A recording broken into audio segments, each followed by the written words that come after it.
Good evening, Bahamas. Coming up tonight, those suspects caught in last Friday's police raid seeking bail. The National Security Minister responds to that police-involved shooting last week. The Foreign Affairs Minister says the Bahamas isn't getting in the trade war between the U.S. and China. Plus, we take a look at the details of the Prime Minister's national address.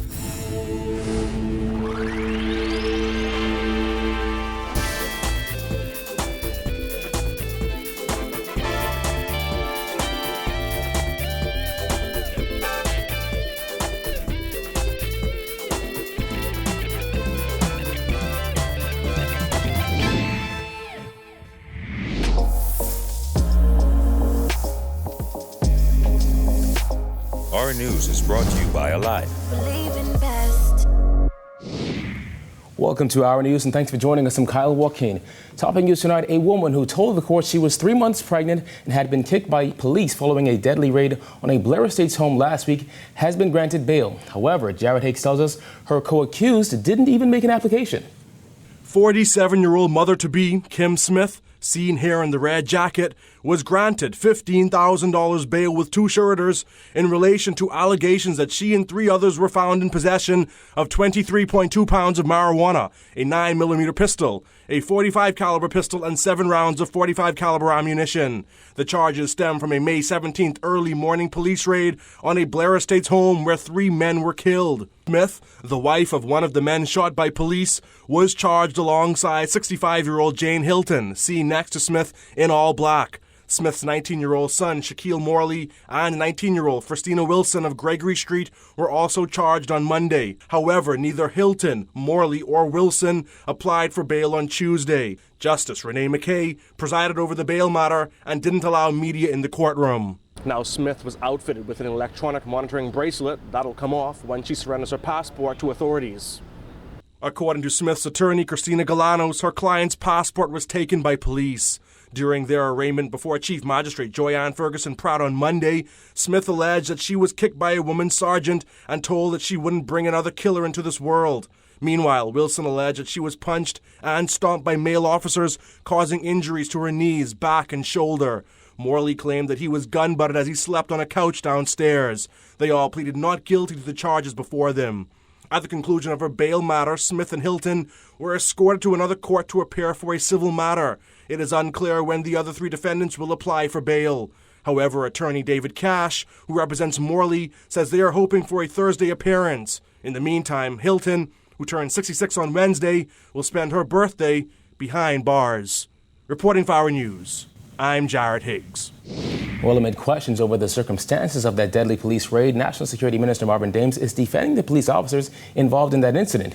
He told reporters today that these are times we live in and urged the public to wait for evidence to come out in the coroner's court. Jillian Gray reports. The National Security Minister defended officers' actions last week, stating that they did what they had to do. It was an operation carried out by the police. Unfortunately, some persons would have lost their lives.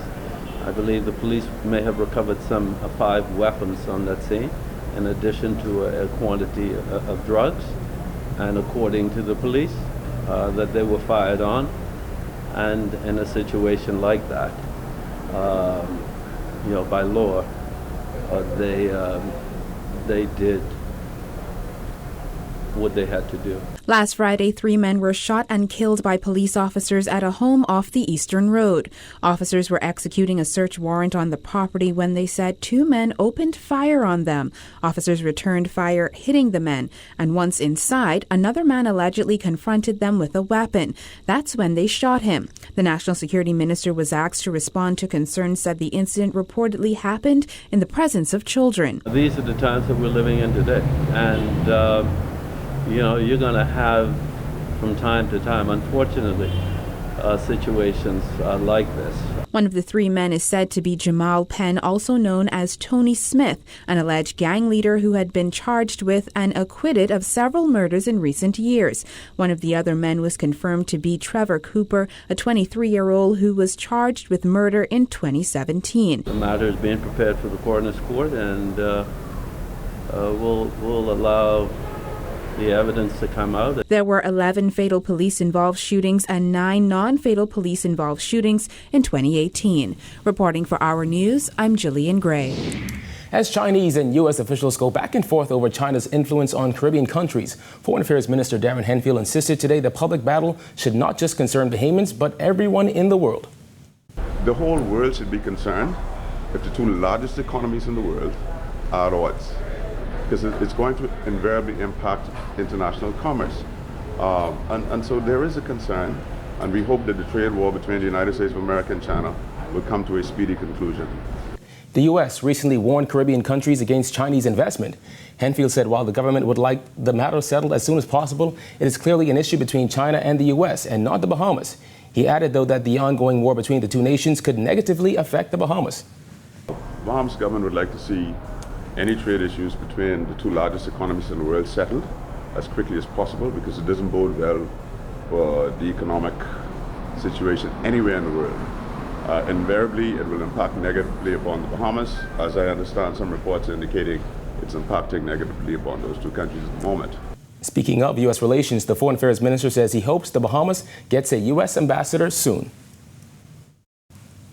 We hope that the United States of America, the Congress, when they go before the committee, we've had an appointee before, but then before the committee, he should have been appointed. It didn't work out. We hope that an ambassador could be appointed as soon as possible for the Bahamas. Nearly 2 years after Hurricane Irma ravaged Ragged Island, the Minister administration has finally put a price tag on restoration efforts. During his national address last night, Prime Minister Dr. Hubert Minnis revealed the government will invest $8 million. Jasmine Brown reports. Dr. Minnis also reiterated the widespread devastation caused by Hurricane Irma as he outlined exactly how much the government plans on spending to bring back those public infrastructure buildings. During the passage of Hurricane Irma, Ragged Island was devastated, with key public infrastructure destroyed or severely damaged. In September 2017, Hurricane Irma packed winds of up to 185 miles per hour, devastating the tiny island, destroying homes, the public school, clinic, administrator's office, and police station. The National Emergency Management Agency deemed the island uninhabitable due to the lack of basic public infrastructure and key personnel, including medical professionals and police officers. Following the storm, Minnis vowed that Ragged Island would be turned into a green city, but there has been little movement on that front in nearly 2 years. During his national address last night, the Prime Minister finally provided details of his government's plans for the island. He gave this breakdown.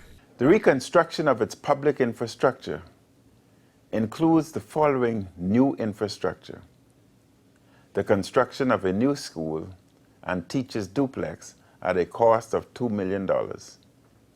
The construction of a new clinic at $2.5 million. The construction of an administrator's office, post office, and courtroom at a cost of $2.5 million. And the construction of a police station and accommodations for officers at a cost of $1 million.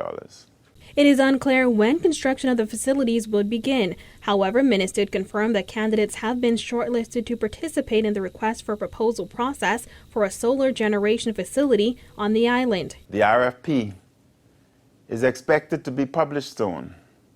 Barring any unforeseen circumstances, the current projection for completion of such facility is by year's end. Reporting for our news, I'm Jasmine Brown. Well, given the Prime Minister's grandiose plans of a green island shortly after Hurricane Irma hit in 2017, Ragged Island Member of Parliament Chester Cooper says his experience has led him to believe nothing uttered by Minnis and members of his administration. Cooper says residents will believe this latest promise of an $8 million rebuild when they see it. They're hoping that the people are pleased, they're hoping that they're appeased, and they're hoping that they're prepared to wait for another 2 years before they see some real action. Since the Prime Minister's pledge to make Ragged Island a green island not long after it was ravaged by Hurricane Irma back in 2017, Exuma's and Ragged Island MP Chester Cooper said not much has changed. Considering students and their parents are forced to relocate and there is little infrastructure on the tiny island, Cooper said more promises mean nothing. He believes the people of Ragged Island are owed an apology. Yes, we hear these grand announcements. We've heard this before with great fanfare. Members of Parliament banged on their table and their desk when the Prime Minister announced the Green City 2 years ago. Nothing has happened. Cooper also shared his thoughts on plans for the construction of a school and teachers complex at a cost of $2 million, a new clinic pegged at $2.5 million, as well as the construction of a post office, courtroom, police station, and accommodations for officers. I will start to believe all of this when I see shovels in the ground. I will fully believe this government when these facilities are complete and operational. And only then will I and the people of Ragged Island thank this government for doing its job and providing the most basic amenities of life that other islands enjoy. Cooper said his constituents are, however, thankful for government's plans for the island. Basic necessities, he said, that are afforded to other islands. However, they won't hold their breath just yet. To be extremely blunt and clear, my experience with this administration has led me to the place that I believe nothing that is said about Ragged Island. I will believe what they do. This government has abandoned the people of Ragged Island in their hour of greatest need for nearly 2 years. That the Prime Minister seeks to use a televised national address to score points on Ragged Island's name is regretful. He owes the people of Ragged Island an apology. He should have gone to the people of Ragged Island and explained why he neglected them after the fanciful talk of rebuilding a green city.